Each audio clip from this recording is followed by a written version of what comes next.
बिस्मिल्लाहिर्रहमानिर्रहीम। इंडिया का पाकिस्तान पर आबी वार और इंडियन नेवी के हमले के लिए तैयारियां। ट्रंप ने मोदी को फाइनल वार्निंग दे दी है। आप देख रहे हैं मुबशर लुकमान चैनल। मेरा नाम मुबशर लुकमान है। पाकिस्तान में दाखिल होने वाला सैलाब कुदरती आफत नहीं है, ये भारत का आबी हमला है। नदी नालों और दरियाओं में हालिया तुगयानी को मैं मौसमियाती तब्दीली का शाखसाना नहीं मानता। असल कसूरवार तो इंडिया है, जो मौसम के बदलते हुए पैटर्न को मुसलसल नज़रअंदाज कर रहा है। इसी ने हिमाचल प्रदेश में अभी तक पानी ज़ख़ीरा करने की अपनी सलाहियत नहीं बढ़ाई है। आप इनकी नलायकी देखें कि रावी, सतलुज और ब्यास के सैलाबी रेलों ने इंडियन पंजाब में दर्जनों बंद तोड़ डाले हैं। सरहद पार हज़ारों एकड़ फसल ज़ेर आब है। सैकड़ों आबादियाँ पानी में डूब चुकी हैं और अब ये पानी नारोवाल, सियालकोट, गुजरात और कसूर में तबाही मचा रहा है। सिंध तास मुआहदे के तहत इंडिया को मिलने वाले तीनों दरिया पाकिस्तान के वसी इलाके को बर्बाद कर रहे हैं। अपने सामने आने वाली हर शय को बहाते हुए ले जा रहे हैं। पाकिस्तान को इंडिया से पूछना चाहिए कि तुम तो सिंध तास मुआहदे को मानते ही नहीं थे, फिर अब सतलुज, रावी और ब्यास से पानी के रेले क्यों छोड़ रहे हो? मोदी सरकार से सवाल तो होना चाहिए कि तुम तबाही में तो ज़बरदस्ती हमें हिस्सेदार बना लेते हो, लेकिन खुशहाली में साझेदारी क्यों नहीं करते? इनसे जवाब तो लेना चाहिए कि इंसानी हमदर्दी की बुनियाद पर अगर हम सैलाब की पेशगी इतला ही दे सकते तो फिर साल के बाकी 11 महीने इस बाव पे हमारा हक क्यों नहीं तस्लीम करते? ये कैसी साझेदारी है? ये कैसी शराकतदारी है? ये कैसी हमसाईगिरी है? ये कैसी नाइंसाफ़ी है कि सैलाबी लहरों पर तो हमारा बराबर का हक तस्लीम किया जाता है, हमारे हिस्से से ज़्यादा सैलाबी पानी हमारे यहाँ भेज दिया जाता है, लेकिन बहाव अगर मामूल पे हो तो फिर हमें पानी की बूंद बूंद के लिए तरसाया। आखिर क्यों हम हर 3 साल बाद भारत का इस जुल्म बर्दाश्त करें? इंडिया की इस आबी जारियत को सामने हमें कभी ना कभी तो बंद बांधना होगा। क्या हमारा यही मुकद्दर है कि हम हर साल सैलाब के तपेड़े बर्दाश्त करें? हमें सतलुज, रावी और ब्यास के कुदरती बहाव में अपने हिस्से का पानी पूरे साल मिलना चाहिए। हमें स्वार्थी सतह पर इंडिया से अपने हिस्से का पानी का मुतालबा करना चाहिए। इंडस वाटर कमीशन से रुजू करना चाहिए और सालिसी अदालत समेत तमाम आलमी फोरम्स में इस मसले को उठाना चाहिए।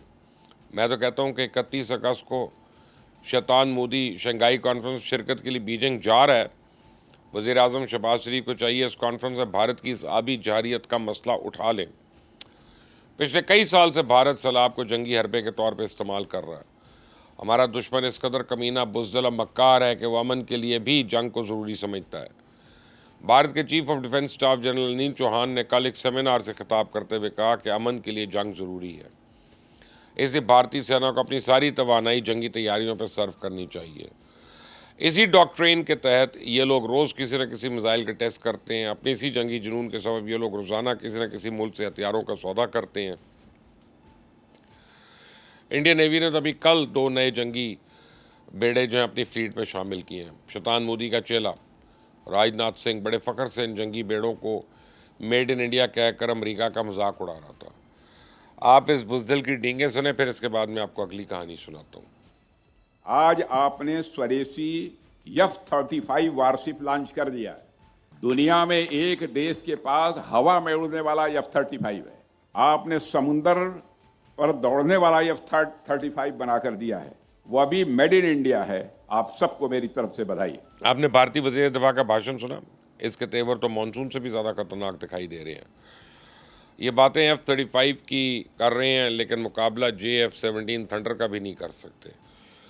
इनकी असल औकात यह है कि ये अपनी मिसाइल स्टोरेज फैसिलिटी को भी खुफिया नहीं रख सकते। पहले मार्का हक के दौरान हमारे शाहीनों ने ब्यास के मकाम पे इनका मिसाइल डिपो उड़ा दिया था। अब बिहार में इनका दूसरा डिपो भी है, वो बेनकाब हो चुका है। कमाल ये कि इसका सुराग किसी खुफिया एजेंसी ने नहीं लगाया, बल्कि गूगल ने भारतीय सेना का ये राज दुनिया के सामने फाश किया। गूगल अर्थ ने सारे के इलाके की तस्वीर इंटरनेट पर डाल दी हैं। आप अपनी स्क्रीन पे सेमिनेशन डम की तस्वीर देख सकते हैं। इमारत के आसपास इंतबाही बोर्ड्स भी लगे देख सकते हैं। ये तो हाल है इनकी सिक्योरिटी का, ये तो आलम है इनकी जंगी तैयारियों का। ये अपना एमिनेशन डंप तो छुपा नहीं सकते, जंग खाक लड़ेंगे। इनकी इसी नलायकी की बदौलत सदर ट्रंप रोज़ाना मोदी को झाड़ पिलाते हैं। आज उन्होंने एक नया इंकशाफ किया है। वो दावा कर रहे हैं कि उन्होंने तो जंग बंदी के लिए मोदी को जब फ़ोन किया तो उसे 24 घंटे की मोहलत दी थी, लेकिन बुज़दिल ने 5 घंटों में ही हथियार डाल दिए और जंग बंदी का ऐलान कर दिया। सुने प्रेसिडेंट ट्रंप के साथ मजे ले लेके मोदी की बुज़दिली का किस्सा सुना रहे हैं। Just like India and Pakistan, we're going to end up in a nuclear war if I didn't stop them. You know, it's sort of strange. I saw they were fighting. Then I saw 7 jets were shot down. I said, that's not good. That's a lot of jets, you know. $150 million planes were shot down. A lot of them. 7, maybe more than that. They didn't even report the real number. And I'm talking to a very terrific man, Modi of India. And I say, what's going on with you in Pakistan? Then I'm talking to Pakistan on trade. I said, what's going on with you in India? And the hatred was tremendous. Now, this has been going on for a hell of a long time, like sometimes with different names for hundreds of years. But I said, what's going on? I said, I don't want to make a trade deal. No, we want to make a trade deal. I said, no, I don't want to make a trade deal with you. You're going to have a nuclear war. You guys are going to end up in a nuclear war. And that was very important to them. I said, call me back tomorrow, but we're not going to do any deals with you, or we're going to put tariffs on you that are so high. You were there, Howard, right? Yep.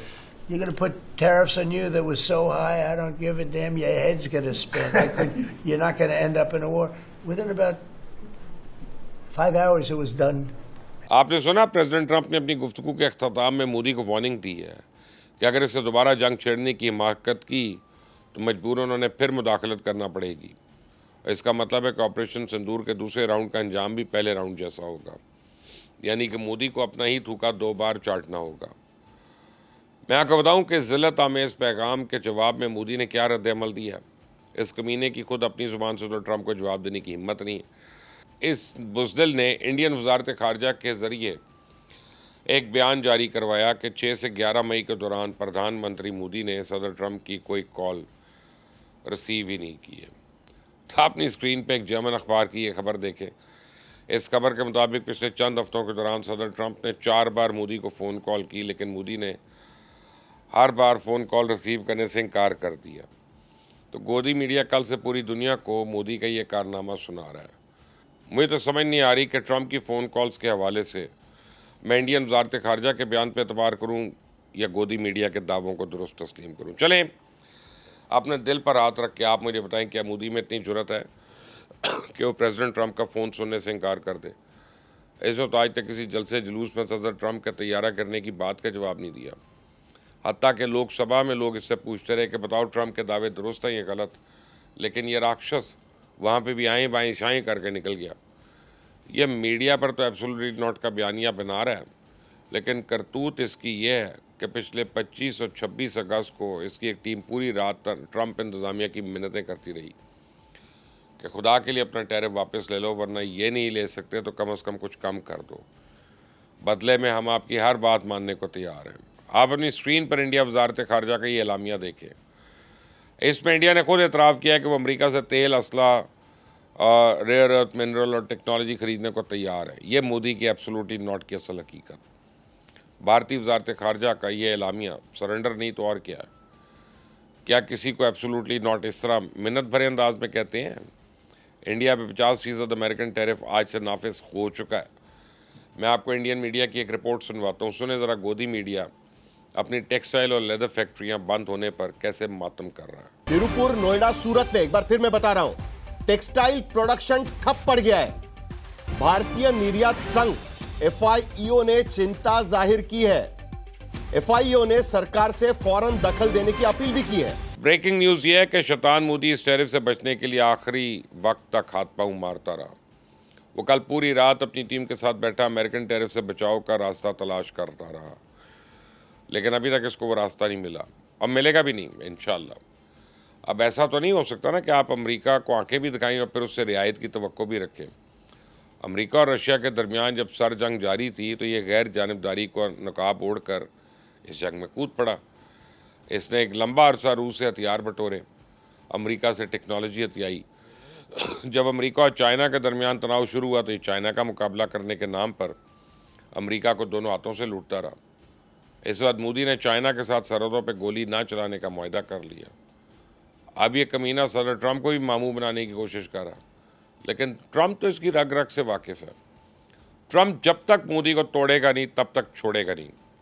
आप देखें आने वाले दिनों में मोदी समेत पूरा India, America और पूरी दुनिया माफिया मांगेगी, मगर इस मकार बनिए के आंसुओं पे कोई एतबार नहीं करेगा। लिख लें आप ये मेरी बात। इस चैनल को सब्सक्राइब करना मत भूलिएगा, बेल आइकॉन को प्रेस करें। On to the next time, अल्लाह हाफिज़।